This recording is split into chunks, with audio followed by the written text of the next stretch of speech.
A very good evening. Welcome to Trailblazers with Art. Education is important. We all know that. But getting a high quality education is not easy. That is where SLTC Research University comes in. Today we have with us the newly appointed Vice Chancellor, Professor Veranja Karunaratne. Thank you very much for joining with us today, and we warmly welcome you to the program. So, Professor, our viewers will definitely like to know about you. So, can we have a brief description about yourself first? Yeah, sure. I'm a chemist by profession. Did my undergrads in University of Colombo. Went on to do my PhD at the University of British Columbia, Canada, in organic chemistry, and then I was involved with a pharma startup company developing a drug through the FDA pipeline. That's the pipeline that in North America, once it's approved, that you are allowed to use it as a drug. So we were successful, and in 1996, with that success, which anyone in the pharma industry knows, the probability of you ever being involved in a drug that is approved by FDA is virtually non-existent, pharma being as big as it is. So I decided with 2 kids that it's enough. It was time to return home. I've done whatever I could in that area, in that country, and we returned in 1996 when the security situation in the country was not the greatest. War was raging. Then, you know, there is no best time to come home, right? Any time is the time to come home. And from there, I joined University of Veranja, worked as a very productive researcher, and then became a professor. And in 2008, we, that is myself and a few others, were called to start a new public-private partnership research initiative called Sri Lanka Institute of Nanotechnology, now popularly called SLINTech. So we were kept in a basement in Biyagama and told in 3 years that we have to make products available to Sri Lanka. Otherwise, this public-private partnership was going to be killed, disappear. So, you know, fortune favors the brave, and we were brave. And in 3 years, we produce a nano fertilizer, my research team, that we were able to sell the technology to an Indian fertilizer giant and earn $1.5 million. So returned home with a check for that amount, and so that was a success. And that success spurred the government of Sri Lanka to take us to Biyagama Nano Park on a 50-acre property. So SLINTech today is a very well-known, thriving research company. So it's with that background of being in academia at University of Veranja and in productive R&D at Nanotech Institute that I became interested in private sector education, tertiary education in Sri Lanka, and the contribution it makes. You know, when the state sector produces about 40,000 graduates, private sector today produces about 25,000 graduates, so closely behind. So just imagine if the private universities did not exist, where the number of graduates in Sri Lanka would be currently in Sri Lanka. So with that, when the SLTC made this proposition to me that I would like to do this, after some thought, I decided that this phase of my life, I have done many things scientifically and academically that I would want to contribute to an area where I think it has great growth potential. This is why I'm here at SLTC. Thank you very much. It was nice knowing about you. So, as you said, you are appointed recently as the Vice Chancellor for SLTC Research University. You must be having a lot of strategies. So, in a nutshell, what is your vision for the university?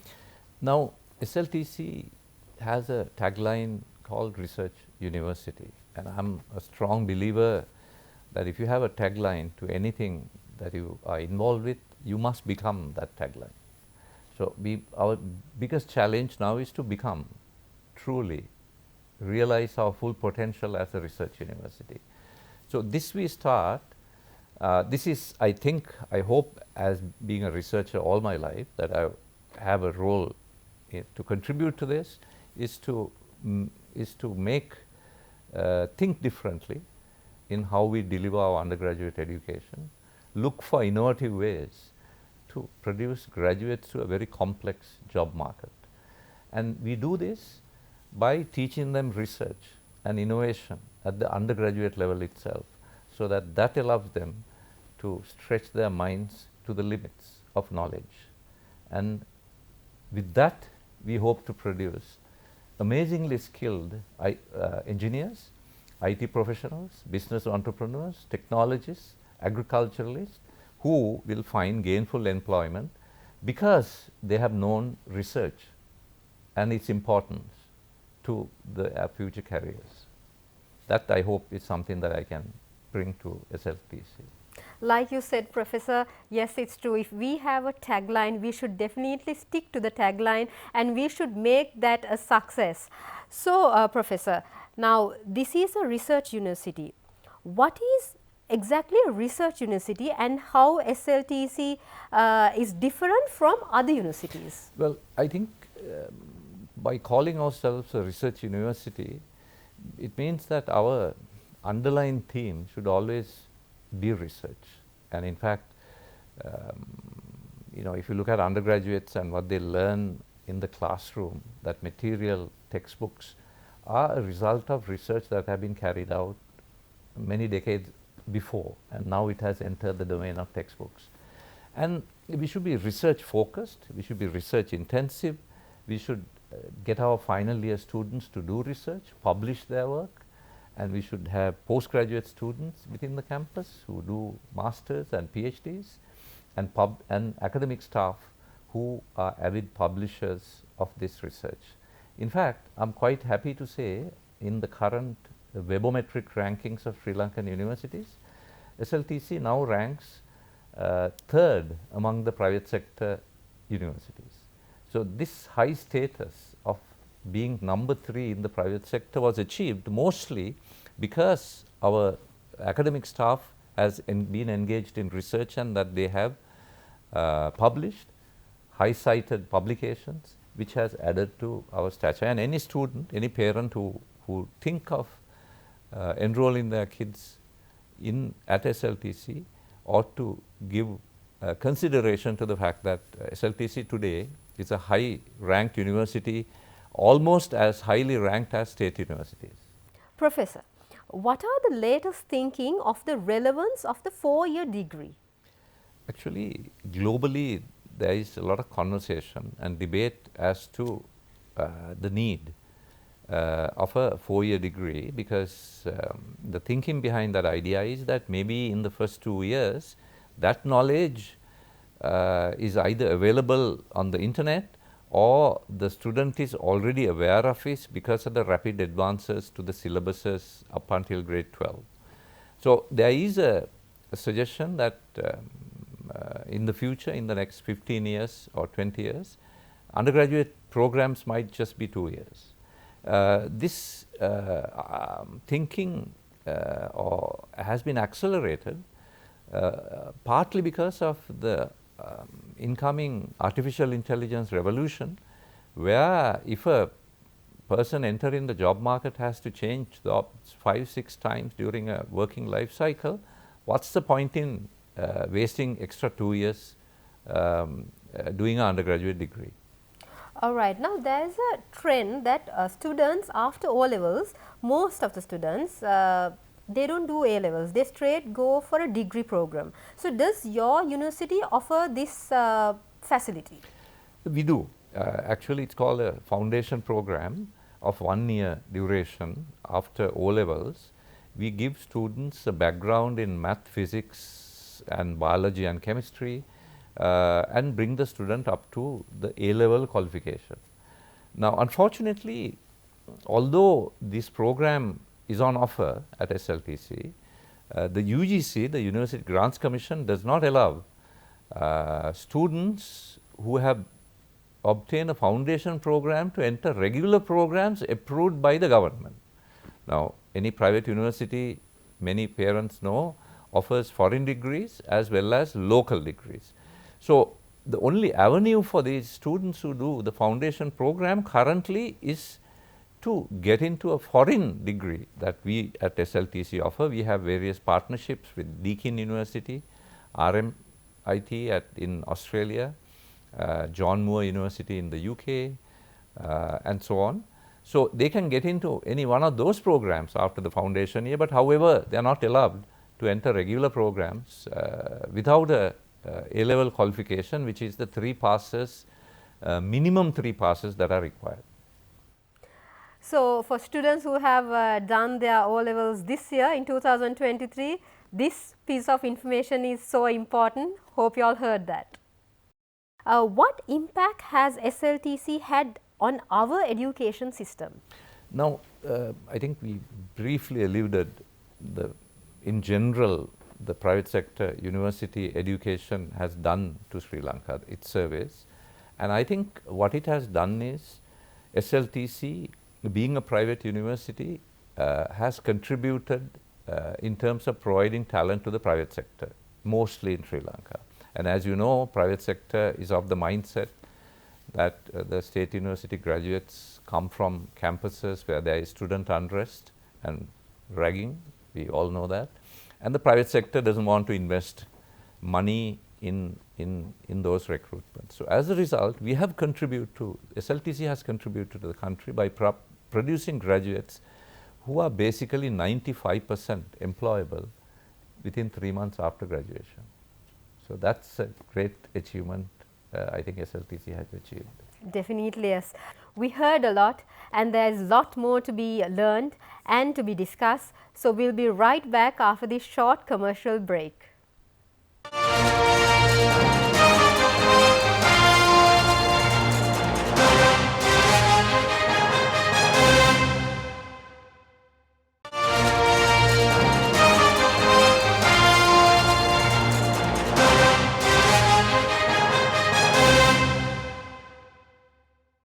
Welcome back after the break. We are at a discussion with the newly appointed Vice Chancellor, Professor Veranja Karunaratne at SLTC Research University. So, Professor, now let's say I want to come and study in your university. How do you guide your students for their professional careers? What are the advantages a student could get on career growth? I think that answer probably is twofold. One is that we have a very rigorous academic program which prepares students not only for employment after graduation, if that's their goal, but also for postgraduate studies beyond graduation. So, I think the rigor of the academic programs is unquestionable at SLTC. In addition to that, campus life, your student life is critically important. This age between the age of 19 to 23, 24 is when you realize that how you fit into the group. That's very important for a human to survive in a society. Are you a leader? Are you a follower? Or are you in between, sometimes a leader and sometimes a follower? So, that social setting, group relationships, there are plenty of avenues for you to develop that through student based activities, student unions, student organized campaigns, which we think has contributed to their campus life development, which combined with the rigor of academic programs, which will hold them in good stead when they enter the job market, which means the society. And we keep telling students that as long as they are students, they are judged as a group. No one will individually pinpoint a student and said, hey, Mr., Miss so and so. But the moment they leave the campus, you will be judged by society as a single individual. So, how do you make this transition from a group culture to a person which is judged singly by various sectors of society? So, I think that's a very critical transition that all graduates must make. and we hope that at SLTC we inculcate that kind of thinking. Thank you very much, Professor. I'm sure our viewers are now excited to know what are the courses that you all offer. Also, who are the panel of lecturers? Okay. Now, we do offer engineering programs in normal traditional engineering programs such as civil, electrical, electronics, mechatronics, mechanical, and then areas of IT. We have degrees in cyber security, cloud computing, and various other IT programs. And then we have a business faculty, business and management faculty, which offers degrees in business management. We have logistics and transport areas, that is in the business faculty. Then we have a science faculty which has an agriculture program, agricultural technology program, which has become very popular. And we do have greenhouses and allied farm systems within campus, because campus is a 37-acre property which can house a very large campus, large student body. And in addition to that, we have a postgraduate faculty where a lot of research is being carried out, as well as master's programs are being offered. We have another campus, a Colombo-based campus called the Trace City campus, which is a very novel, modern facility, a space where the students can come and get involved with the innovation center there. So all these are things that SLTC offers, and a variety of interactive sessions. And then in addition to that, which kind of looks like an outlier, but we internally don't think so, we have a school of music, which is perhaps the only music program in the private sector education system, Eastern Western, and sound technology. Sound technology, as you know, is very popular these days, because music is sound technology mostly these days, and that too is a very viable program which continues to attract students. So these are the breadth of programs that SLTC offers. That's so nice to know that you have some music programs also in your campus, unlike other universities. In terms of job prospects, what do SLTC's course offer? I think SLTC has earned a reputation as a school where it has the capacity to produce engineers. Now, there are like 30 so-called institutes or universities in the private sector. Only a handful has invested money to do engineering programs, because engineering programs are costly. It's not just brick and mortar. Engineering labs, undergraduate labs are fairly expensive. So I think by that standard, by that metric, SLTC produces the engineers that this country requires, which is a big thing even amongst the private sector universities. In addition to that, we have a very robust, thriving IT faculty and the other faculties, and these are all taught by very qualified senior lecturers and lecturers. In fact, if you look at the private sector education, SLTC has the highest per capita PhD senior lecturers than many private sector organizations. We have close to 50 PhDs out of about 140 staff members, and then we have about 60 masters lecturers. So I think in terms of qualifications to deliver rigorous academic programs, SLTC I think ranks amongst the top private universities in this country. Now, Professor, we know when you talk about private universities, a lot of Colombo students are registered in private universities. But there are other regions, we have not spoken about them. So, can private universities cater to other districts? Well, actually, one of the reasons why even private universities, which are mostly Colombo based, or the big ones are Colombo based, fills these universities with Colombo based students is because Colombo is such a huge educational district. Even after filling 3 state universities, they still have a surplus bigger than most other provinces. So it's only natural that those kids will fill in these private universities. But if you look at the provinces such as North the East, the Central, North Central, Eastern, UWA, there is a huge demand, although they are not, those parents are not that economically well off as Colombo parents on average. They do require access to private education because to enter a state university today, you require a minimum of, number of B's or A's to get into a state university. Sometimes even getting 3 A's, we see students who do not get the chance to get into a state university. Well, certainly to the course that they would like to get into, even 3 A's can be denied. So how about then those students who get only 3 simple passes? They are also entitled, and there are late bloomers. 3 passes doesn't mean that we should write them off.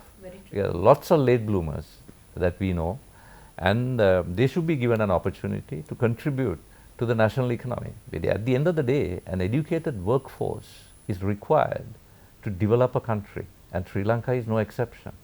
So without an educated workforce, right across the board, from all provinces, with a diverse group of educated people of all ethnicities are required to develop Sri Lanka.